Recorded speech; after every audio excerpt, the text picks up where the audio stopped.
Okay guys, તો હવે આપણે જોઈએ ટ્રાન્સફોર્મરમાં એલ્યુમિનિયમ અને કોપરનો ઉપયોગ. કે ભાઈ ટ્રાન્સફોર્મરમાં છે એલ્યુમિનિયમ અને કોપરનો ઉપયોગ છે ક્યાં ક્યાં થાય છે એ જોઈએ આપણે. બરાબર છે. આવી જ રીતના નોટ્સ તમારે બનાવતી જવાની છે. તો ફર્સ્ટ ઓફ ઓલ ટ્રાન્સફોર્મરમાં એલ્યુમિનિયમ ક્યાં ઉપયોગ થાય છે? એલ્યુમિનિયમ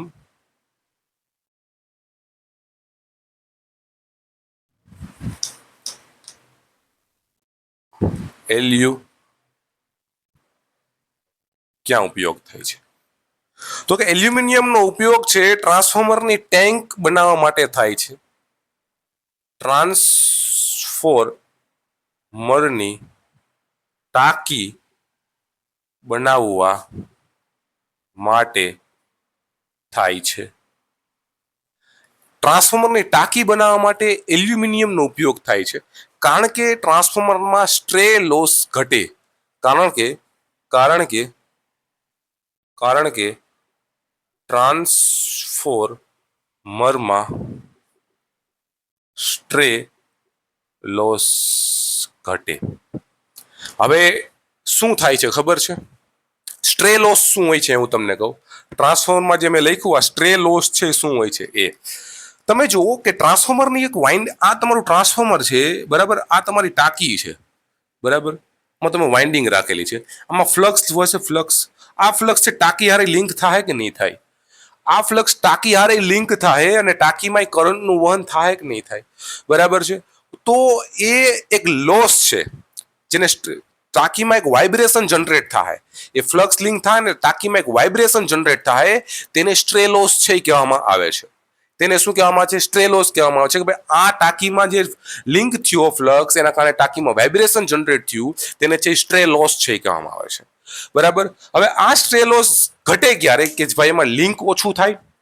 ટ્રાન્સફોર્મરમાં કોપર એક હાઈલી ફેરોમેગ્નેટિક મટીરિયલ તરફ જાય છે, તો નોન ફેરોમેગ્નેટિક મટીરિયલની આપણે શું બનાવીએ? ટાંકી બનાવીએ. તો એલ્યુમિનિયમ એક નોન ફેરોમેગ્નેટિક મટીરિયલ છે, ડાયામેગ્નેટિક મટીરિયલ છે, ડાયરેક્ટલી એમાં હે ને ફ્લક્સ પસાર ના થવા દે એલ્યુમિનિયમ. બરાબર. અને એનો સ્ટ્રે લોસ છે આપણો શું થઈ જાય? કે ભાઈ સ્ટ્રે લોસ એ પણ આપણો છે એ ઘટી જાય. બરાબર. એટલે આમાં છે આપણો સ્ટ્રે લોસ ઘટાડવા માટે આપણે એલ્યુમિનિયમ ટ્રાન્સફોર્મરની ટાંકી એલ્યુમિનિયમની બનાવીએ છીએ, કારણ કે આપણો સ્ટ્રે લોસ છે એ ઘટે એટલા માટે. બરાબર છે એટલી વસ્તુ. અને બીજું તમને એમ કહે છે કે ભાઈ ડિસ્ટ્રીબ્યુશન ટ્રાન્સફોર્મરમાં લખો, આઈએમપી છે. ડિસ્ટ્રીબ્યુશન ટ્રાન્સફોર્મરમાં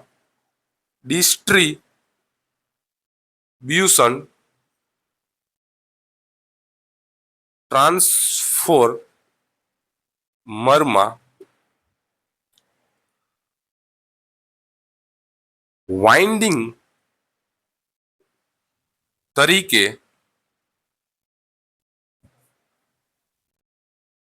એલ્યુમિનિયમની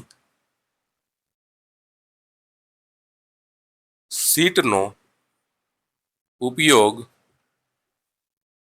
કરવામાં આવે છે. તો કે ભાઈ ડિસ્ટ્રીબ્યુશન ટ્રાન્સફોર્મરમાં વાઇન્ડિંગ તરીકે એલ્યુમિનિયમની શીટનો ઉપયોગ કરવામાં આવે છે. વેલ મોસ્ટ આઈએમપી પોઈન્ટ છે આ. બરાબર. તમે જે ડિસ્ટ્રીબ્યુશન ટ્રાન્સફોર્મર જો ને એમાં કોપરનું વાઇન્ડિંગ ના હોય. જે તમે તમારી ઘરની આજુ પોલ માઉન્ટેડ સબસ્ટેશન છે તમારી ઘર પાછળ, એનું જે વાઇન્ડિંગ હોય છે એમાં કોપરની વાઇન્ડિંગ ના હોય, એમાં છે એલ્યુમિનિયમની શીટનું વાઇન્ડિંગ હોય છે. શું હોય છે? એલ્યુમિનિયમની શીટનું વાઇન્ડિંગ હોય છે. બરાબર. એમસીક્યુ પૂછાય કે ભાઈ ડિસ્ટ્રીબ્યુશન ટ્રાન્સફોર્મરમાં કયા પ્રકારનું વાઇન્ડિંગ છે કરવામાં આવે છે? તો કે એલ્યુમિનિયમ શીટનું વાઇન્ડિંગ છે કરવામાં આવે છે. રેડી એટલી વસ્તુ. બે મેં પોઈન્ટ તમને મસ્ત રીતના સમજાવ્યા. હવે વાત કરીએ આપણે કોપરની વાત કરીએ. ભાઈ કોપર ક્યાં ક્યાં યુઝ થાય એ કોપરની વાત કરીએ. બરાબર છે. હવે આપણે કોપરની વાત કરીએ તો કે ભાઈ પાવર ટ્રાન્સફોર્મર એટલે 66 કેવી નું 220 કેવી ની અંદર જ્યાં મોટા રેટિંગ વાળા જે ટ્રાન્સફોર્મર છે હોય છે. બરાબર. એટલે કે પાવર ટ્રાન્સફોર્મરમાં